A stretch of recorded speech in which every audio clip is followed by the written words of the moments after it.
Beyond the fact that feeling good feels good, what is the role of positive emotions?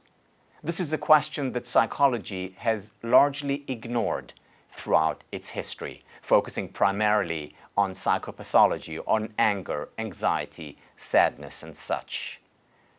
Today's guest is going to speak to us about the importance of positive emotions for success, for health, for well-being. She is the Keenan Distinguished Professor of Psychology and Neuroscience at the University of North Carolina at Chapel Hill.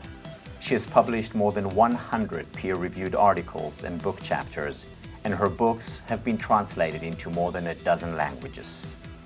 Among the most highly cited scholars in psychology, her research is funded by the U.S. National Institute of Health, and she serves as president of the International Positive Psychology Association.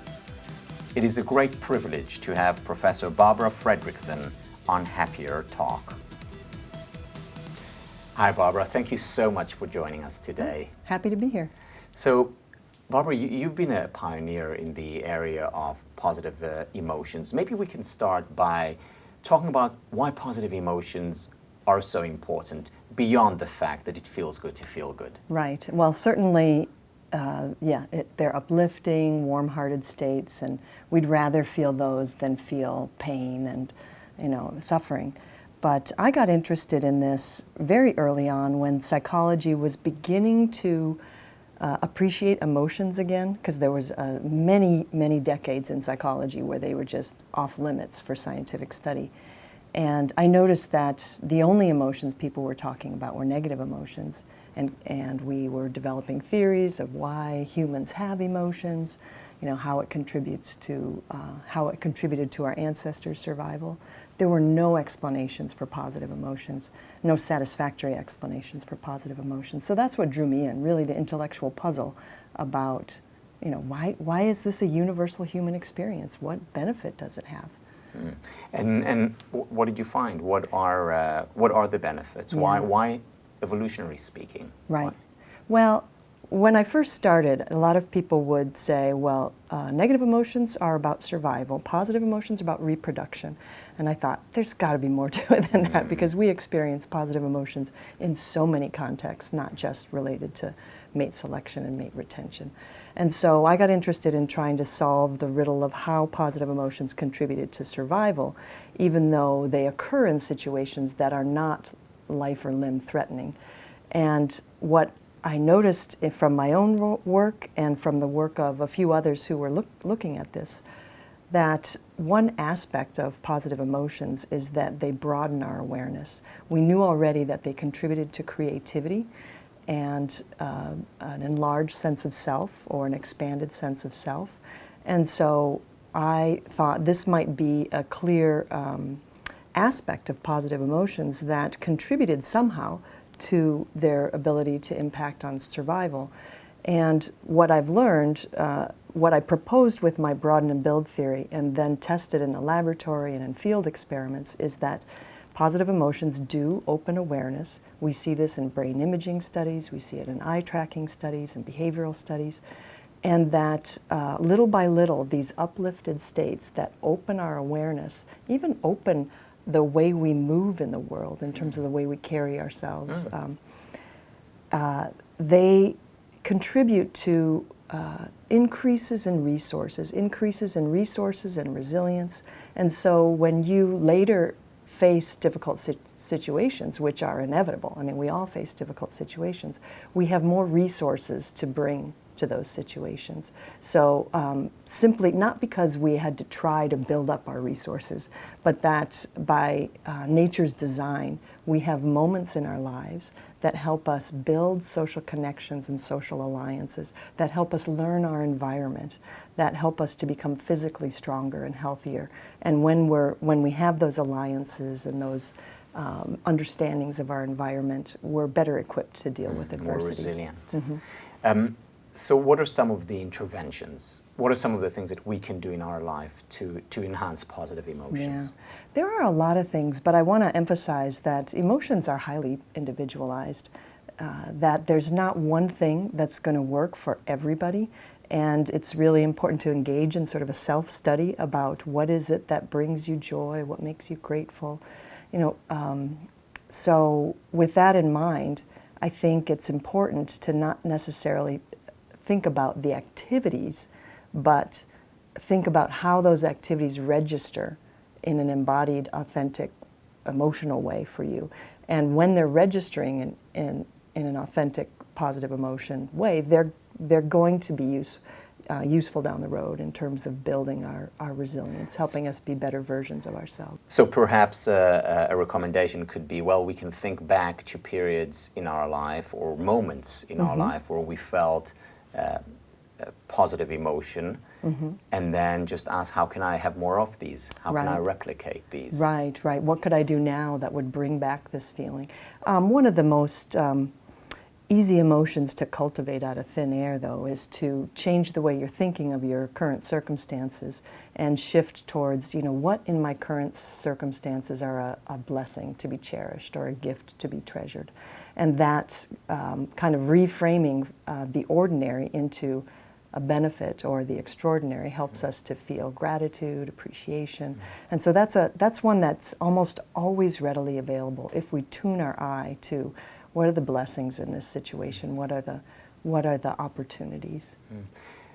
How personal is this work to you, to your life? Yeah. I came into it, again, really as an academic and, trying to understand an intellectual puzzle. But along the way, it has mattered a lot. Like any academic, I am really driven and I am prone to focus on that part of my life, my professional, academic, scientific work at the expense of balance. And, around when I was 40, that all came to like, you can't sustain this. And that's when I realized the answers to what I need are like on my desk, piling up here in the articles that I'm producing and in the work that I'm reading of others. And, the irony was just beautiful. And so I have found it to be extraordinarily useful in my own rebalancing efforts to try to, make an important contribution to science, but also make an important contribution to my family and my friends and my community, and just, to be kinder to myself. So what specifically do you do from what you have learned? Yeah, well, the things that I know really register for me is spending time in nature.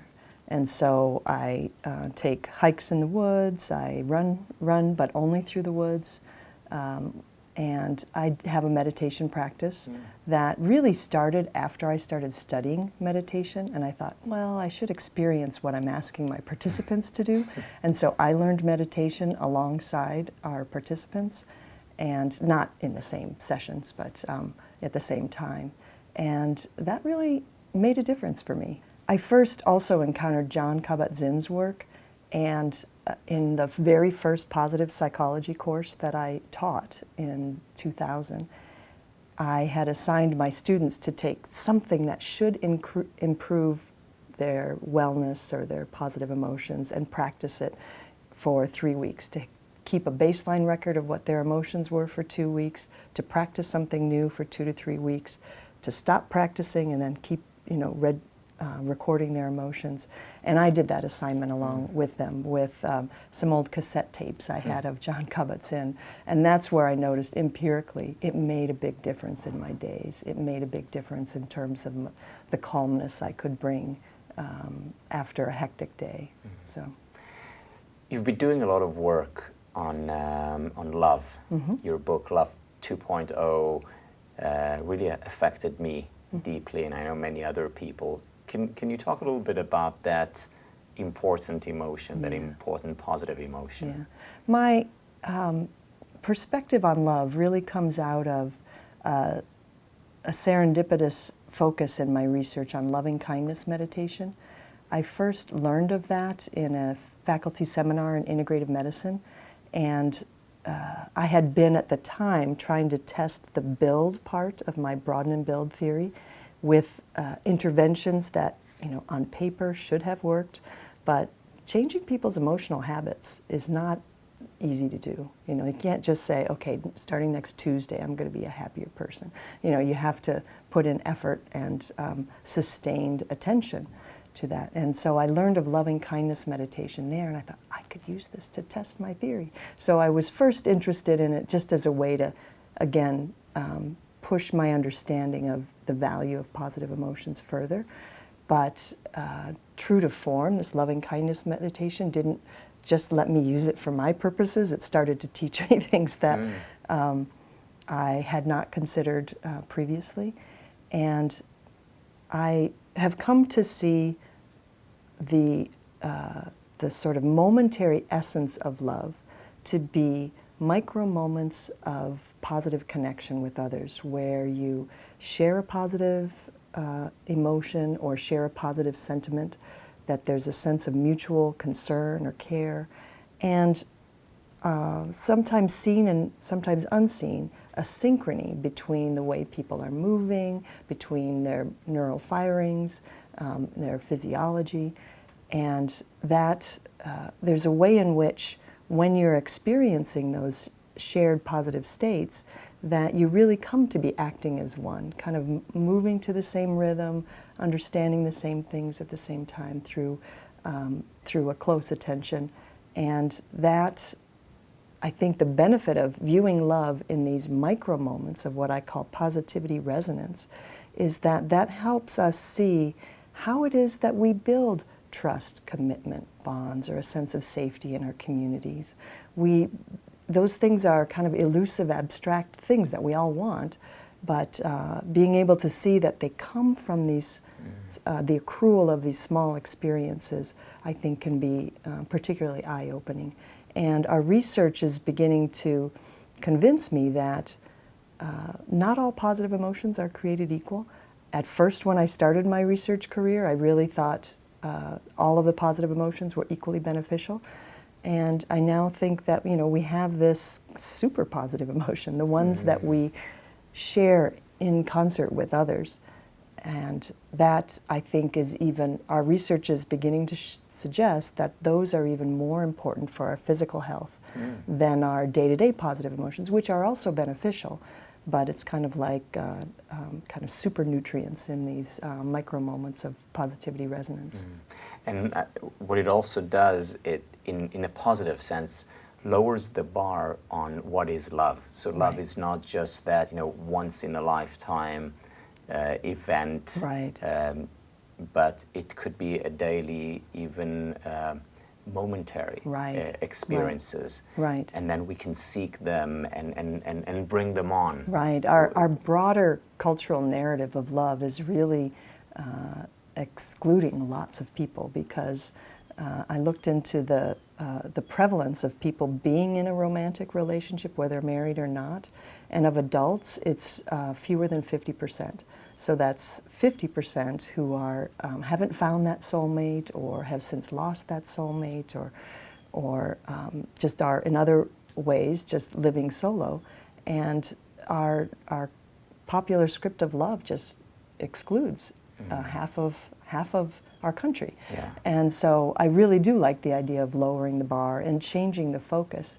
And it's true that our romantic soulmate relationships are perhaps some of the most important in our lives. I'm not saying that's not the case. And I'm also not arguing against monogamy, which sometimes people ask about. But I think that when we see the possibility of love and interactions that we can have with anybody, even a stranger, that there's an opening up that comes with that gives more opportunities for enjoyment, levity, and health. And I think what's interesting about this is that you're not just improving your own health, you're also contributing to the other person's health through connection, because there's a benefit that's happening in two bodies, not just one.